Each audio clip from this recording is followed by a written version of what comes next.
اعوذ باللہ من الشیطان اللعین الرجیم بسم اللہ الرحمن الرحیم الحمد للہ رب العالمین الصلاة والسلام علی اشرف الانبیاء والمرسلین وعلی آلہ طیبین طاہرین المعصومین الذین اذہب اللہ عنہم الرجس وطہرہم تطہیرا اللہم صل علی محمد وآل محمد اللہم اخرجنا من الظلمات الوہم واکرمنا بنور الفہم اللہم افتح علینا ابواب رحمتک وانشر علینا خزائن علومک برحمتک یا ارحم الراحمین۔ عزیزان محترم، مرحوم سید ہاشم حداد موسوی کے حالات زندگی آپ کی خدمت میں بیان ہو رہے تھے، اور مرحوم آیت اللہ سید محمد حسین حسینیہ طہرانی سید ہاشم حداد موسوی جو ایک انسان کامل اور ایک عارف وارستہ ہیں، ان کی زندگی کے واقعات کو اس انداز میں قلم بند کر رہے ہیں کہ ایک سالک اور ایک عارف کی زندگی کی تمام کیفیات کو، تمام حالات کو یہ جانا جا سکتا ہے کہ وہ کیسے زندگی بسر کیا کرتے ہیں، ان کی زندگی میں کیا مشکلات اور کیا مسائل پیش آتے ہیں، اور خود یہ سفر سلوکی اس کے کیا لوازمات ہیں، اور ہمارا جو طرز تفکر عرفاء کی زندگی سے متعلق ہے، یا ہم جو عرفاء کی زندگی سے متعلق سوچتے ہیں، یا خود سیر و سلوک سے متعلق جو ہمارا ایک اپنا طرز تفکر ہے، اس کی اصلاح ہونے کی بہت شدید ضرورت ہے۔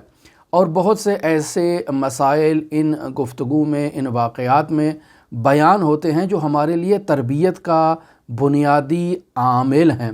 بعض لوگوں کا یہ خیال ہے کہ واقعات، حکایات یہ کوئی علمی بات نہیں ہے، انسان کو کوئی علمی گفتگو کرنی چاہیے۔ عزیزان محترم،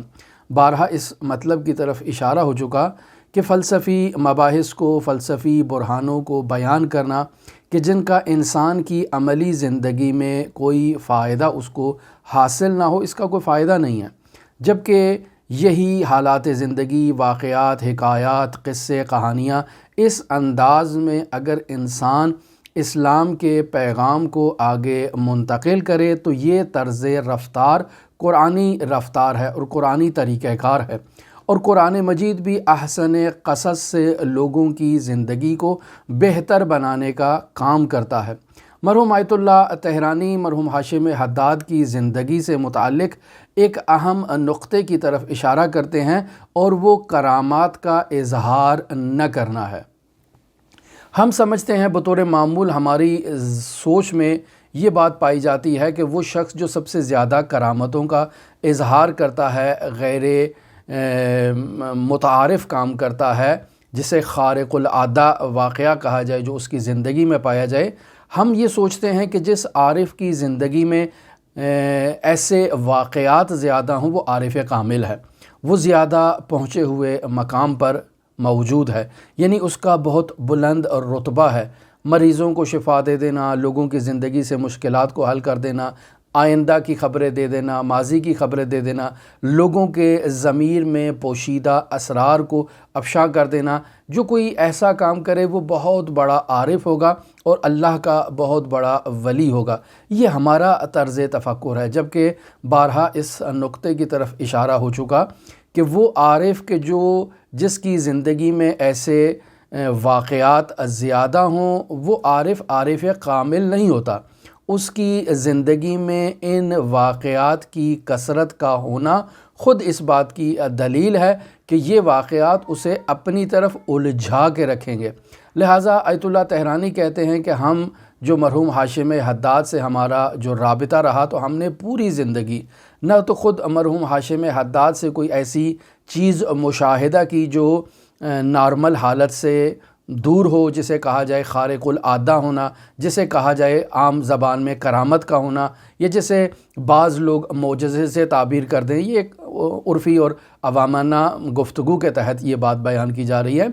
کہ نہ تو خود ہاشم حداد نے کبھی اپنی زندگی میں ایسا دعویٰ کیا، اور نہ ہی کچھ ان کے کسی عقیدت مند نے ان کے متعلق کوئی ایسی بات بیان کی۔ اور پھر یہ بات بھی ہم پہلے آپ کی خدمت میں بیان کر چکے کہ اگر ان ہستیوں کی زبان سے یا زندگی سے کوئی ایسا واقعہ جو غیر معمولی نوعیت کا ہو اگر ہمیں نظر آ جائے، تو یہ در واقع ان کے ہاتھوں کی میل ہوتی ہے، یہ ارادتاً اس کا اظہار نہیں کرتے بلکہ ہو جاتا ہے۔ جیسے پہلے بیان ہوا کہ مرحوم ہاشم حداد بیان کرتے ہیں کہ میری زوجہ نے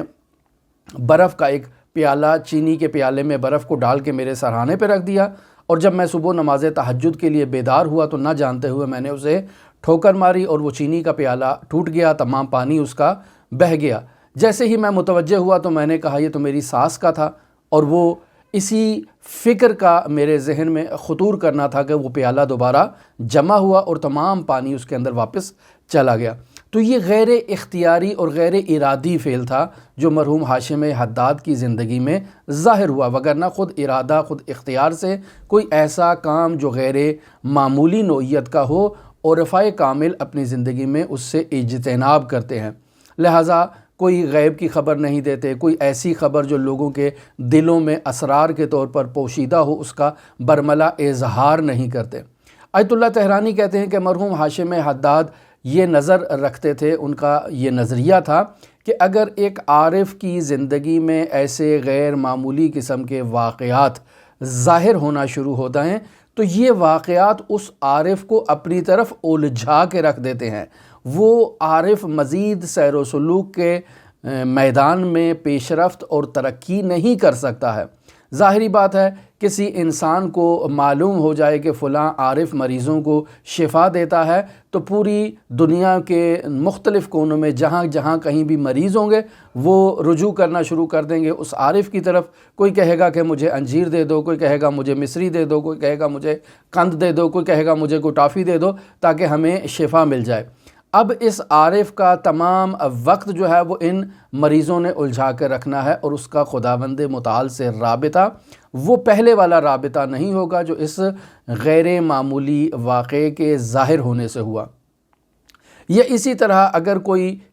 خواب کی تعبیر بیان کر دے تو ہمارے تو الحمدللہ ہر روز دن میں کئی دفعہ سوتے ہیں لوگ، اور پھر خواب میں معلوم نہیں کیا کیا چیزیں وہ مشاہدہ کرتے ہیں، اور پھر ان کی ہر فرد کی یہ خواہش ہوتی ہے کہ اس کو خواب کی تعبیر معلوم ہو جائے۔ لہٰذا اگر کوئی عالم خواب کی تعبیر بیان کرنا شروع کر دے تو اس طرح تو اس عالم کا زندگی کا تمام عمدہ وقت خوابوں کی تعبیر بیان کرنے میں گزر جائے گا۔ مختلف جگہوں سے لوگ رابطہ کریں گے کہ ہمارے خواب کی تعبیر بیان کریں، اور ہر شخص کو وہ تعبیر چاہیے کہ جو واقعے کے مطابق ہو اور غیر معمولی نوعیت کی تعبیر ہو۔ اسی طرح آپ مختلف واقعات کو جو عرفا کی زندگی میں قابل مشاہدہ ہیں یا قابل بیان ہیں ان کو بیان کیا جا سکتا ہے۔ پس اکثر عرفا کی زندگی میں جو ایسے واقعات پیش آتے ہیں یہ غیر ارادی طور پر ہوتے ہیں۔ وہ افراد جو جان بوجھ کر یا عمدن ارادتاً اختیاراً ایسے امور کو انجام دیتے ہیں وہ یقیناً کمال کے مرتبے پر نہیں پہنچتے۔ لہٰذا مرحوم آیت اللہ تہرانی ہاشم حداد سے اس بات کو نقل کرتے ہیں کہ اگر کوئی عارف اس کی زندگی میں غیر معمولی قسم کے کام ہوں جسے کرامت کہا جائے تو یہ غیر معمولی نوعیت کے امور اس عارف کو خود میں الجھا کر رکھ دیں گے، اور یہ کام سیر و سلوک کے ساتھ منافات رکھتے ہیں۔ لہٰذا ایک عارف کی زندگی میں ایسے واقعات کا نہ ہونا بہتر ہے ان کے ہونے سے۔ البتہ اگر ہاتھوں کی میل کے عنوان سے کوئی غیر ارادی یا غیر اختیاری طور پر اس سے کوئی بات نکل جائے یا اس سے کوئی فعل ایسا سرزد ہو جائے تو یہ اس موضوع سے استثناء ہے۔ آیت اللہ تہرانی کچھ ایسے مسائل کو بیان کر رہے ہیں جو کسی کرامت سے کم نہیں ہیں۔ فرماتے ہیں کہ میں جب حوزہ علمیہ نجف اشرف میں زیر تعلیم تھا تو حوزہ علمیہ سے فارغ التحصیل ہونے کے بعد جب میں نے واپس ایران جانے کا ارادہ کیا تو مرحوم ہاشم حداد نے اپنے رفقا کے درمیان یہ کہا کہ سید محمد حسین تہرانی جو ہے وہ اب واپس ایران جا رہا ہے اور ایران میں اس کے سامنے بہت مشکلات ہوں گی۔ میں یہ سوچ رہا تھا کہ حوزہ علمیہ نجف اشرف میں جو فلسفے عرفان اور سیر و سلوک کے خلاف ایک ماحول ہے کہ جس کے باعث ہمیں بہت سی باتوں کو کتمان کرنا پڑتا ہے، چھپانا پڑتا ہے، تقیہ کی حالت میں رہنا پڑتا ہے، اور جب ہم ایران واپس چلے جائیں گے تو وہاں ہمارے لیے ایک آزاد ماحول ہوگا، ایک کھلی فضا ہوگی، اور ہم آرام سے وہ تعلیمات جو ہم نے حوزہ علمیہ میں حاصل کی ہیں ان تعلیمات کی تبلیغ کر سکیں گے، ان کا پرچار کر سکیں گے۔ لیکن جیسا مرحوم ہاشم حداد نے بیان کیا کہ میرے لیے ایران میں مشکلات ہو جائیں گی، بات اسی طرح ثابت ہوئی۔ یعنی جیسے ہی میں تہران آیا تو میں ان مشکلات سے روبرو ہو گیا، اور اس قدر مشکلات کہ مجھے کوئی راستہ نظر نہیں آتا تھا۔ بسا اوقات نجف اشرف سے ملائم نسیم ہوا چلتی تھی، اور ایسے میں انسان کی یہ خواہش ابھرتی تھی کہ ہم واپس اسی وادیوں میں چلے جائیں۔ وہاں کی مشکلات یہاں کی نسبت کم تھیں، اور یہ جہالت عوام کی طرف سے، جہالت علماء کی طرف سے، کہ جو فلسفے و عرفان و سیر و سلوک و اخلاقیات و تہذیب نفس کی مخالفت کرتے ہوئے ایسے افراد کی راہ میں روڑے اٹکاتے ہیں، ان کے خلاف تہمتیں لگاتے ہیں، ان کے خلاف منفی پروپیگنڈا کرتے ہیں، جس کے باعث ایسے عرفاء کی زندگی مشکلات کا شکار رہتی ہے۔ لہٰذا آیت اللہ تہرانی کہتے ہیں کہ ہمارا تمام ہم و غم، تمام سوچ کا محور یہ ہوا کرتا تھا کہ ہم واپس چلے جائیں، وہاں کی مشکلات کم تھی، یہاں تو بہت ہی مشکلات ہیں۔ دوسرا مطلب جسے مرحوم آیت اللہ تہرانی مرحوم ہاشم حداد سے متعلق بیان کرتے ہیں، وہ یہ اہم نقطہ ہے کہ مرحوم ہاشم حداد کہتے ہیں کہ میں نے مرحوم قاضی کی شاگردی کے دوران، یعنی 28 سال جو مرحوم قاضی کی شاگرد رہے ہیں، اس مدت میں نے کبھی کسی نامحرم کو نہیں دیکھا۔ بہت بڑی بات کہہ دی۔ پھر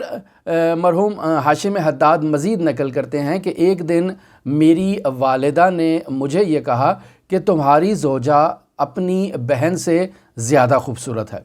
تو ہاشم حداد نے اپنی والدہ کو یہ جواب دیا کہ میں نے تو اس کی بہن آج تک نہیں دیکھی ہے۔ ہمارے ہاں یہ تصور ہے کہ سالی آدھے گھر والی ہوتی ہے،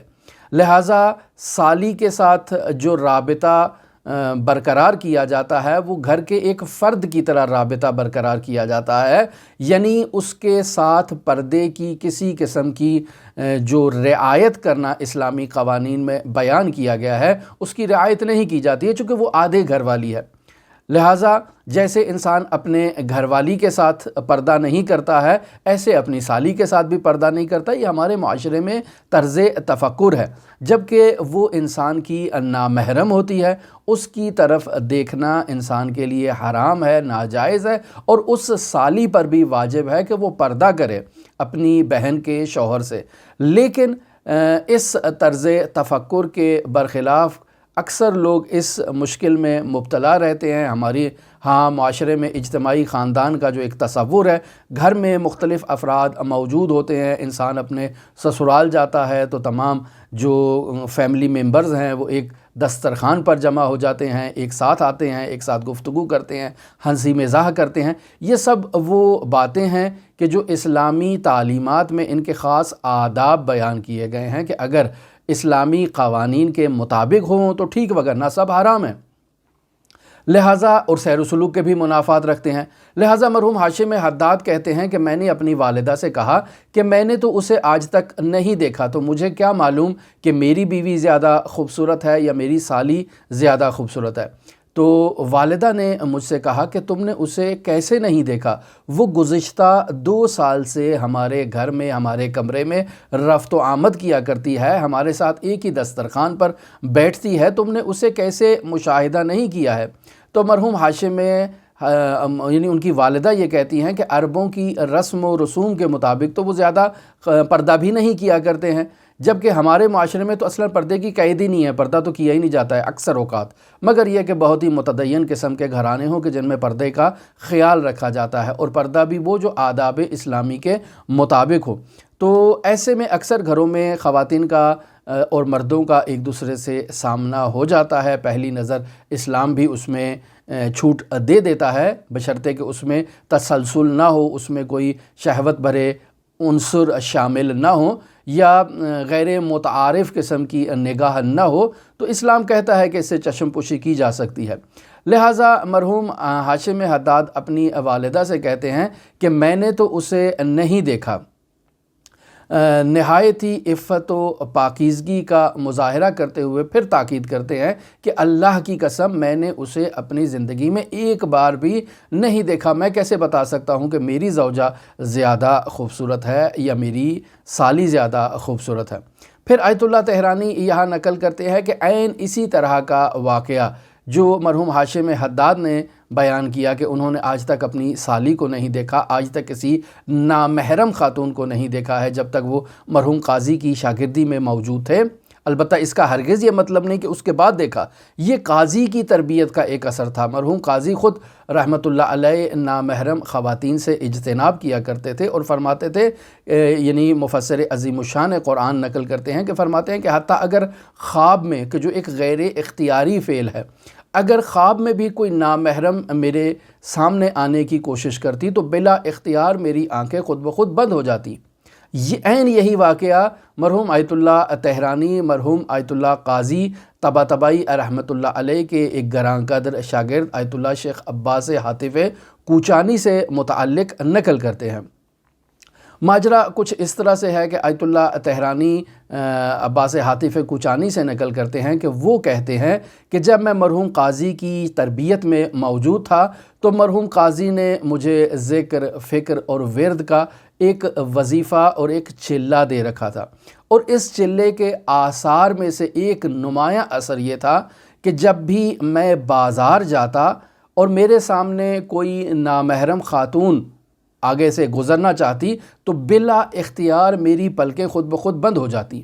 یعنی مرحوم عباس حاتف کوچانی کہتے ہیں کہ میرے ارادے سے بند نہیں ہوتی تھی، میرے اختیار سے بند نہیں ہوتی تھی، یہ اس ذکر کا، اس چلے کا، اس ورد کا لازمہ تھا کہ خود بخود بلا اختیار میری آنکھیں بند ہو جایا کرتی تھی۔ ہم مرحوم آیت اللہ ارباب رحیم سے بھی یہ بات نقل کر چکے کہ جو مرحوم ملا حسین قلی حمدانی کے شاگردوں میں سے ایک شاگرد تھے، وہ بھی یہ مطلب بیان کرتے ہیں کہ میں نے اپنی زندگی میں کسی نامحرم کو نہیں دیکھا۔ یہ بہت بڑا دعویٰ ہے جو پہلے ہم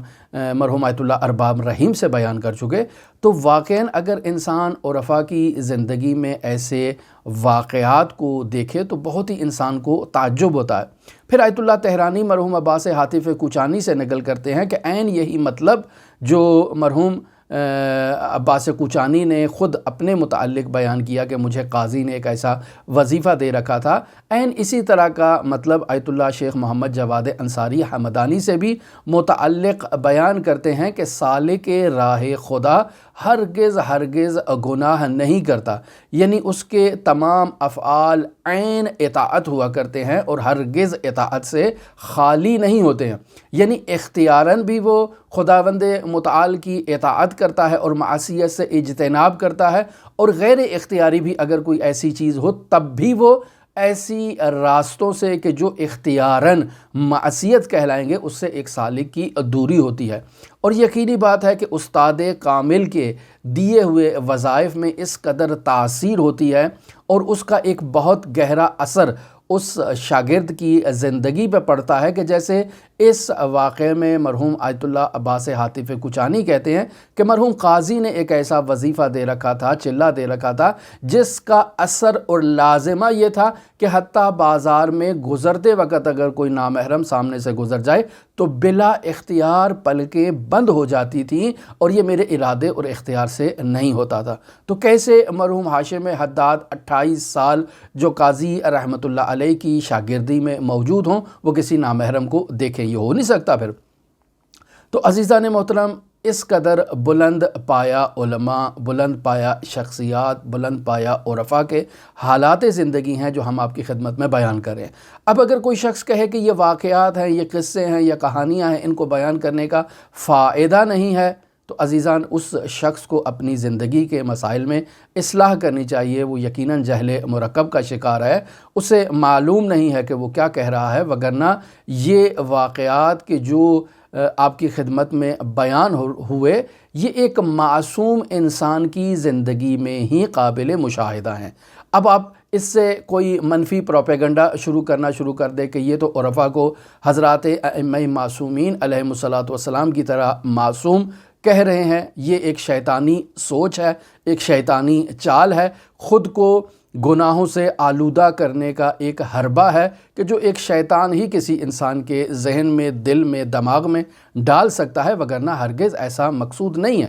یہ عرفہ جس قدر بھی بلند عرفانی اور توحیدی مقام پر فائز ہوں، جس قدر بھی فناہ فی اللہ میں بلند رتبہ اختیار کر لیں، تب بھی ان کے امام اور پیشوا علی مرتضیٰ اور ان کے فرزندان ہیں۔ لہٰذا ایسا ممکن ہی نہیں ہے کہ ہم کسی عارف کے حالات زندگی کو بیان کرتے ہوئے یہ بیان کرنا چاہیں یا ایسا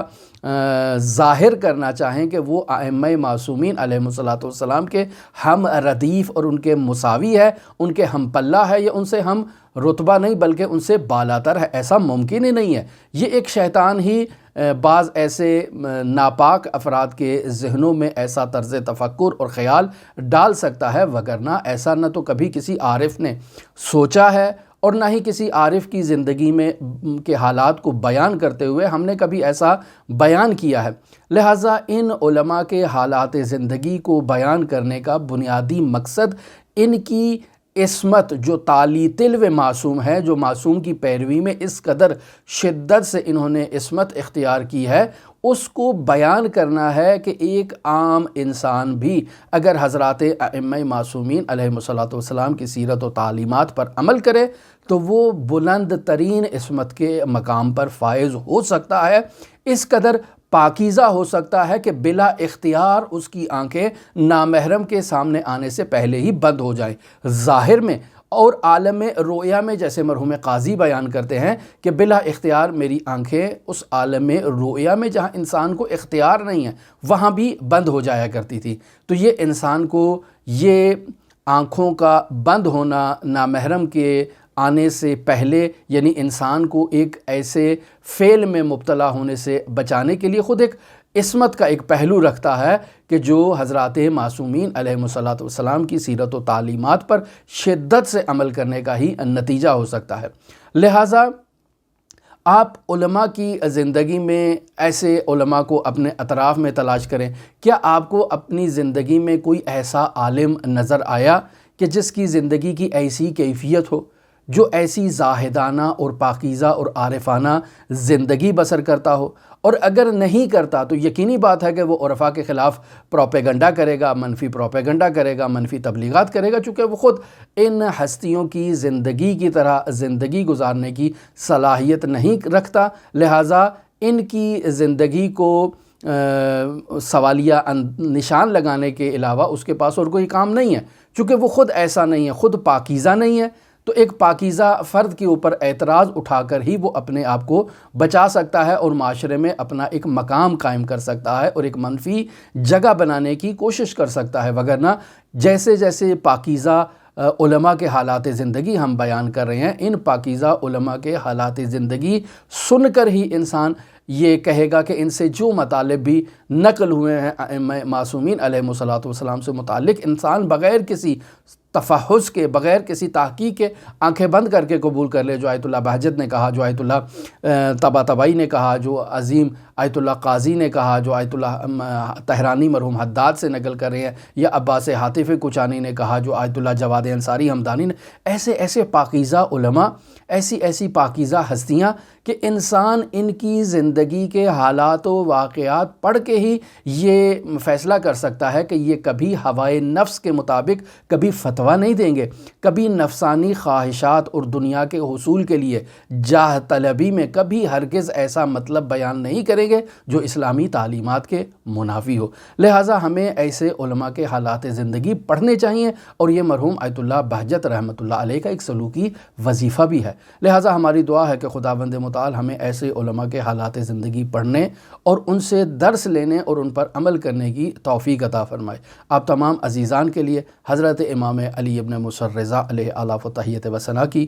نورانی بارگاہ میں نائب و زیارہ بھی ہیں اور دعا گو بھی ہیں۔ اللہم صلی علی محمد و آل محمد وعجل فرج قائم آل محمد۔